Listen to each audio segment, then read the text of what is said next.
Frijoles Canyon. Once home to thousands of Native Americans that thrived in this area from 1150 to 1600 AD. Now, a desolate park, full of ruins of life that once was, but is no more. Why is that? How did they build this great city? What was life like here? These are the questions that I ask myself as I take in the wonders of this magnificent site. Join me as we explore the many wonders of Bandelier National Monument. Our journey begins in the vast wilderness of the Pecos Mountains. I wake up to the rushing waters of Cow Creek next to my campsite. I can still smell the rain from the night before as it continues to come down and magnify the pine scent around me. I lay in silence for a few minutes, taking it all in, as I don't know when I'll be able to enjoy these moments again. The rain continued to get worse, and being in an area with no cell phone signal, we decided to head out since we didn't know if or when it would let up. We ventured into Santa Fe to grab a few supplies and check to see what the weather was like in Bandelier. Alright everybody, so we came into town. We had to get some supplies from Walmart, and that way we could also check to see what the weather is like because we do not have any signal out there where we were at. So now that we're back in town, check the weather. Weather's not going to let up, so still going to head over to Bandelier because we have a camping spot that we have already reserved. So going to go over there, spend the night over there, and then what we will do is we will try again tomorrow when the weather is completely clear. We stopped off at a few places before making our way towards our Bandelier campsite.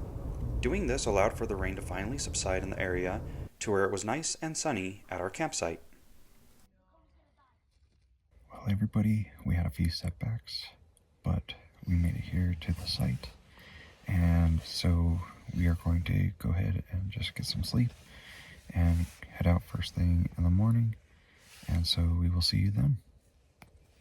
Since the park doesn't open until 9 a.m., I decided to sleep in a little before getting up to make breakfast and start getting ready for the day. I'm used to dispersed camping and not camping in a campground, so I continued to make my breakfast like I normally would, out in the middle of nowhere. Once we finished getting ready, we made the 1.5-mile drive from our campground to the site, and it was absolutely beautiful. Human presence in this area dates back to over 10,000 years ago, but the Puebloan people didn't start settling into this area until around 1150 AD. At that time, they established this main site known as Tyouni. This site once stood 3 stories tall. The eruption of the Valles caldera covered the area with volcanic ash, causing varied hardness in the tough overlays of shales and sandstone. The Puebloans used this to their advantage to break up the firmer materials to use as bricks and the softer material to carve out dwellings. This is why you will see some structures built on the canyon floor and others built into caves in the side of the mountain, known as Cavates. The Puebloans occupied these dwellings from around 1150 to 1600. They slowly made their way from this area in 1550 towards the Rio Grande Valley area like Cochiti and San Ildefonso Pueblos. In 1880, Adolf Bandelier was brought to this site. He was absolutely amazed by it and immediately began efforts to preserve it. President Woodrow Wilson signed a declaration to create the monument in 1916. This declaration also supported an infrastructure of a lodge which would later be used to house personnel working on the Manhattan Project in Los Alamos during World War II. As we make our way to the site from the visitor center, the first thing that we see is an horno oven. These ovens are used to bake bread or can be used as a kiln to harden their clay pots. There were a few points of interest along the way, to include a Kiva, where important decisions and ceremonies were held. We finally made it to the Tyouni site, and it did not disappoint.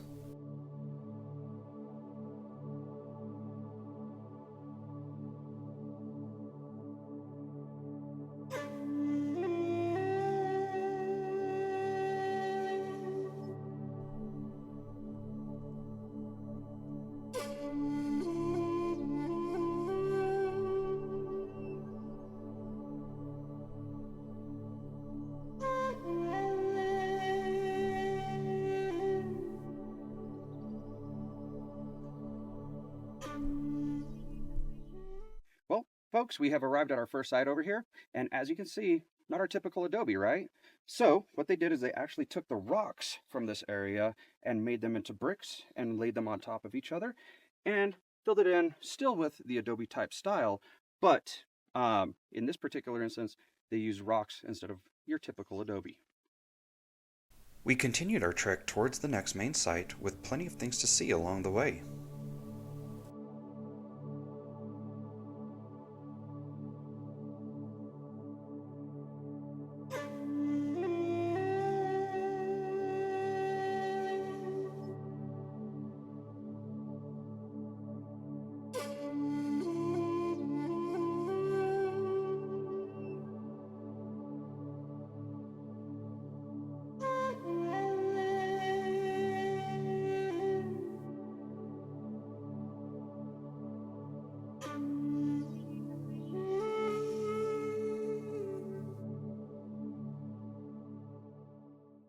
All right, everybody, so we have arrived over here at our second location.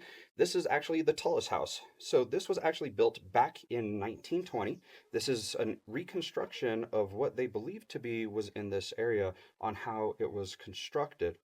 Now, they used the same exact materials, or they tried to use the same exact materials as they did back in those days. And there is a little bit of difference on these. So they did actually make some windows on these, which you just saw earlier in the film. But those windows did not exist. They did not have windows on the fronts of their buildings. They only had the opening on the top to be able to get in and out. I believe they did it this way so that way people could actually see what is going on inside of these. But when you see the video on what it is that we just showed, that is not very typical of this type of style.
We were finally able to get to a cavate and show you what they look like inside.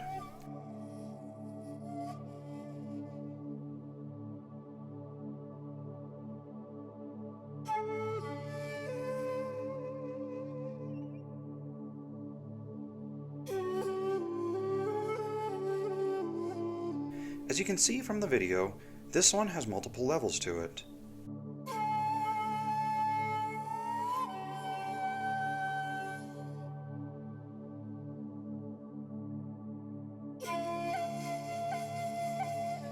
Another feature you can see is that they also have these cubby holes. They use these features to put some of their most sacred possessions in them for safekeeping.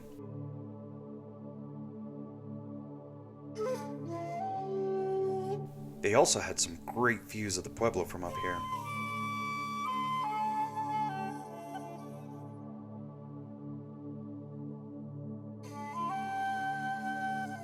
You will also notice that there are black marks on the ceilings. In most dwellings back in those days, it would usually be caused by making fires to cook or to stay warm. These black marks are also from a fire but they did this to harden the soft pumice rock.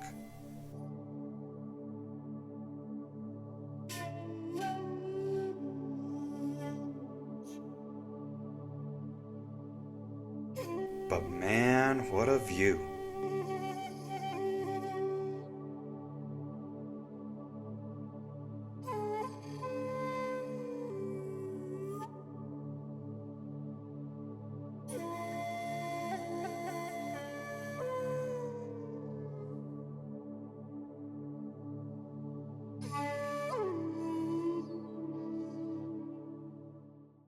Well, we have arrived at our next destination, which is Cave Kiva. Now, unfortunately, this one is closed due to vandalism, which is very unfortunate because this one has a lot of significance to it that we would have loved to have shown you. But on the inside of this cave, there are some beams that actually come out, and those beams are made to hold a loom. So a loom is where they weave their rugs or ceremonial type of garments, things like that. So there's beams on the top, and that's what kind of holds it in place.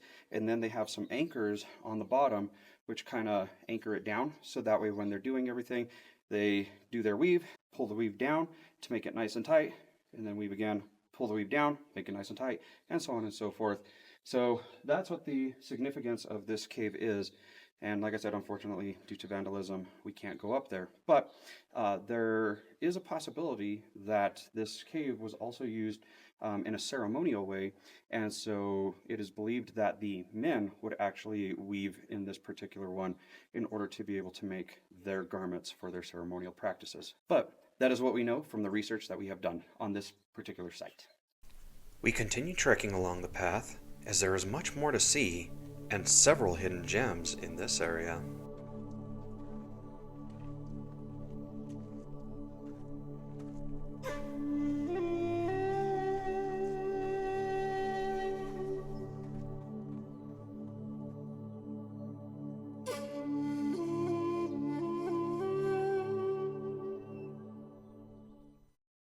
We have arrived here at the Longhouse, and I'm not sure if you could tell, but it is very long. It actually goes really far back there. There's actually a lot to cover on this one. We have pictographs, we have petroglyphs, and we have some other key features that we are going to show you along this section of the Longhouse. The Longhouse definitely lives up to its name. This impressive structure stretches over 800 feet long and in some places up to 3 to 4 stories high and 3 to 4 rooms deep.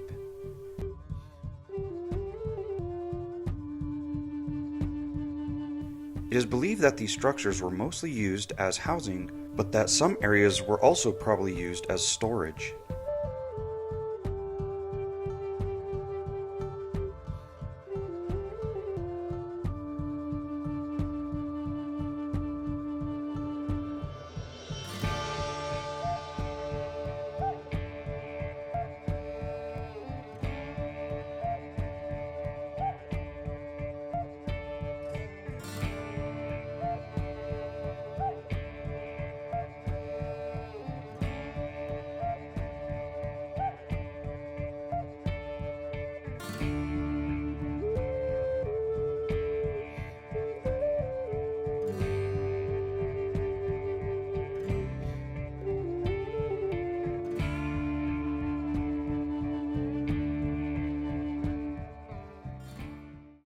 As we were moving along, we arrived at this spot right here where you can see that there was some type of pictograph art that is right there. And then if you look just above it, right there in the center of your screen, you're going to see some pictographs in that area. Not sure if you can see this, but along the walls here, we'll try to see if we can zoom in on a few of them, but there are quite a few petroglyphs. So let's go ahead and zoom in on some of those.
From the Longhouse, we start to make our way to the Alcove House, also known as the Ceremonial House.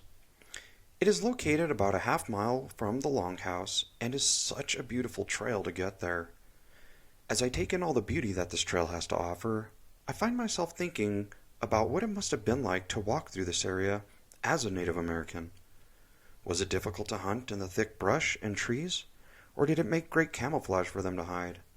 Is this the same route that they used to get to the ceremonial house?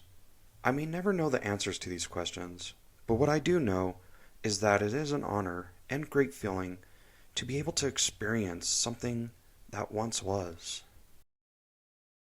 And for our last stop, we got the Alcove House, or ceremonial Kiva. This is a 140 vertical climb up to this Kiva, and so we're going to be using these ladders, to get up all the way to the top. And there are going to be a few areas where we do a little bit of hiking, some straightaways before we go vertical again. But let's get to tracking. There are 5 separate ladders that you have to climb in order to get to the top. There can be a bit of a human traffic jam, as the trails can only fit one person through at a time, as well as the ladders.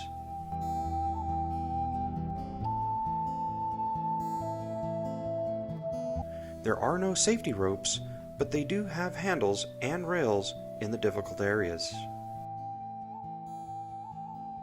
They also have a couple of areas that are larger to where you can actually stop and enjoy the views.